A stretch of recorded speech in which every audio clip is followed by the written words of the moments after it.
श्री कृष्ण चैतन्य प्रभु Nityanand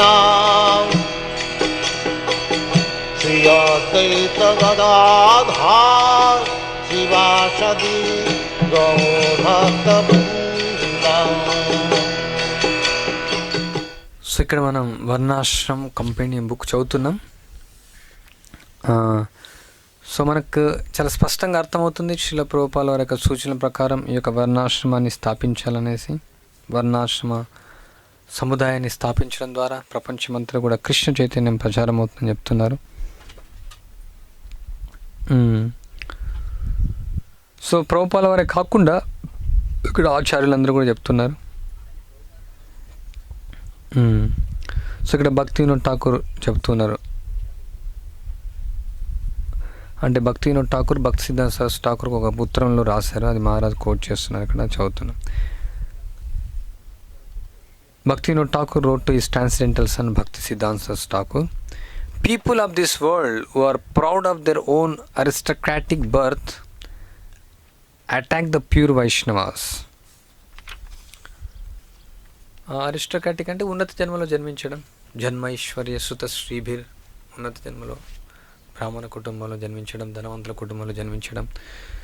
so ప్రజలు వాళ్ళు అట్లాంటి యొక్క జన్మలో ఉన్నత జన్మలో జన్మించడం ద్వారా వాళ్ళు వైష్ణవులను, శుద్ధ వైష్ణవులను వాళ్ళు అటాక్ చేస్తూ ఉన్నారు. భక్తి వినోద్ ఠాకూర్ భక్తి సిద్ధాంత సరస్వతి ఠాకూర్ రాస్తున్నారు అనమాట. దస్ దే కమిట్ అఫెన్సెస్, ఆ విధంగా వైష్ణవులను వాళ్ళకు అపరాధం చేస్తూ ఉన్నారు. The solution to this problems to establish the order of దైవీ వర్ణాశ్రమ ధర్మ. దానికి ఎలా పరిష్కారం జరుగుతుందంటే ఇక దైవ వర్ణాశ్రమాన్ని స్థాపించడం ద్వారా. సంథింగ్ యూ స్టార్టెడ్ డూయింగ్, అంటే ఆల్రెడీ ప్రారంభించారు అప్పటికే భక్తి సిద్ధాంత Saraswati Thakur. You should know that, అంటే అప్పటికే భక్తి సిద్ధాంత సరస్వతి ఠాకూర్ చాలా ఉపన్యాసాలు ఇచ్చారు. అప్పట్లో ఏమంటే చాలా ఈ జాత గోస్వామి కుటుంబాలు, తర్వాత ఈ పరంపర నుంచి వాళ్ళు వచ్చేటువంటి సాంప్రదాయాలు. భక్తి సిద్ధాంత సరస్వతి ఠాకూర్ ఒక సమావేశంలో ఉపన్యాసం ఇస్తారు, వైష్ణవ బ్రాహ్మణ. సో కొన్ని వేల సంఖ్యలో వాళ్ళందరూ కూడా హాజరవుతారు. ఎందుకంటే జన్మకర్మ విభాగశః అనేది కాదు, గుణకర్మ విభాగశః. అప్పట్లో అంతే ఉందంటే బ్రాహ్మణుల కుటుంబంలో పుట్టినంత మాత్రం బ్రాహ్మణుడు అయిపోతాడు అంతే. సో ఆ విధంగా బ్రాహ్మణుల కుటుంబంలో పుట్టినటువంటి వాళ్ళకి అధికారం ఉంది, కుటుంబంలో జన్మించాల్సిందే ఆ జన్మ తీసుకున్న వాళ్ళకి. సో ఆ విధంగా బ్రహ్మ బంధువులందరూ తయారవుతున్నారు. సో దాన్ని నిర్మూలించడం కోసం భక్తి సిద్ధాంత సరస్వతి ఠాకూర్ చాలా కృషి చేశారు. సో ఆయన ఒక ఉపన్యాసంలో విన్న తర్వాత వాళ్ళందరూ కూడా వచ్చేసి ఆయన యొక్క పాదాలు పట్టుకోవడానికి, శరణాగతి పొందడానికి వచ్చారు.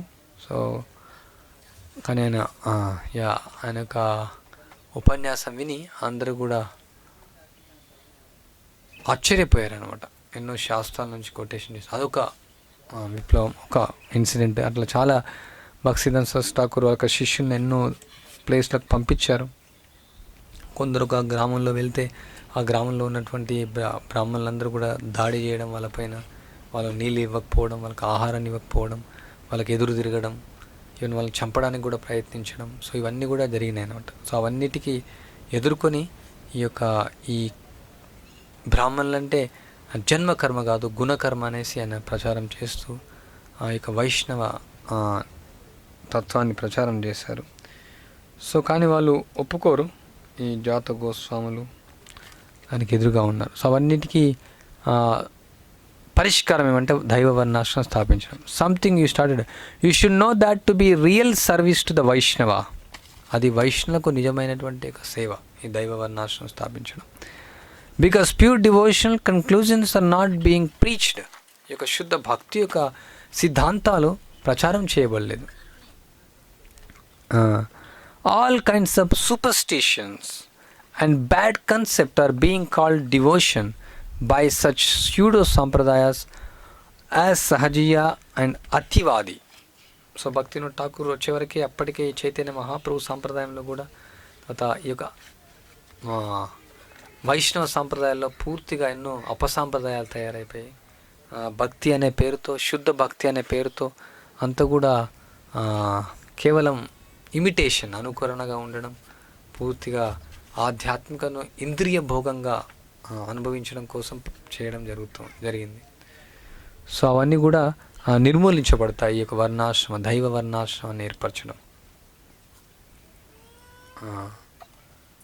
మామూలుగా ప్రాకృత సహజీయులు వాళ్ళందరూ ఈ విధంగా అనుకరణ చేస్తూ ఉంటారు. సో వాళ్ళందరికీ బుద్ధి చెప్పాలంటే ఇక దైవ వర్ణాశ్రమం స్థాపించాలని. Bhaktivinoda Thakur appeal to this countrymen to do away with casteism, reject the imperfect social systems of the west. So అందరికీ ఆయన ప్రచారం చేశారు ఈ యొక్క కుల వ్యవస్థకు, తర్వాత ఈ పాశ్చాత్యులు ఆచరించేటువంటి విధానానికి వ్యతిరేకంగా ఉండాలనేసి, అండ్ అందరూ కూడా తిరిగి వర్ణాశ్రమానికి రావాలనేసి, రిటర్న్ టు వర్ణాశ్రమం. In his Krishna Samhita he writes, O great souls. Krishna Samhita అనే పుస్తకాన్ని రాశారు భక్తివినోద్ ఠాకూర్. దానిలో చెప్తున్నారు, ఓ మహాత్ములారా, ఓ గొప్ప ఆత్మలారా, you who wish to engage in the welfare of your country, please re-establish this faultless system given by your forefathers after collectively refining it. If the Varnashram system is faultlessly re-established, then India will advance in all respects. So ఇక్కడ భారతదేశాన్ని మీరు అంటే అందరికి ప్రజలు, common ప్రజలు కూడా ఆయన చెప్తూ ఉన్నారు, మీ యొక్క తాతలు తండ్రుల నుంచి వచ్చినటువంటి ఒక వ్యవస్థ ఏదైతే ఉందో దాన్ని మీరు తిరిగి స్థాపించండి. అది ఎట్లాంటి తప్పు లేనటువంటి ఒక వ్యవస్థ, అది అట్లాంటి పద్ధతి అది. సో ఒకవేళ మీరు ఈ ఎట్లాంటి తప్పు లేనటువంటి ఒక వ్యవస్థ, వర్ణాశ్రమ వ్యవస్థను మీరు తిరిగి స్థాపించినట్లయితే సో మన భారతదేశం అన్ని రకాలుగా అభివృద్ధి చెందుతుంది, అన్ని రకాలుగా పురోగతి చెందుతుందని చెప్తున్నారు. భక్తివినోద్ Thakur concludes his appeal by explaining that the purpose of Varnashram is to spiritually elevate practitioners by engaging them in the duties in which Krishna's is the center. So చివరికి ఆధ్యాత్మికంగా అందరినీ పురోగతి చెందించడం కోసమే ఈ యొక్క వ్యవస్థ. ఎవరైతే అభ్యాసకులు ఉన్నారో వాళ్ళు కృష్ణుని కేంద్ర బిందుగా తీసుకొనేసి వాళ్ళ యొక్క వృత్తులను ఆచరిస్తూ వాళ్ళు ఆధ్యాత్మికంగా పురోగతి చెందడం కోసమే ఇది ఇవ్వబడింది. సో భక్తి సిద్ధాంత వైభవంలో కూడా చెప్తారు,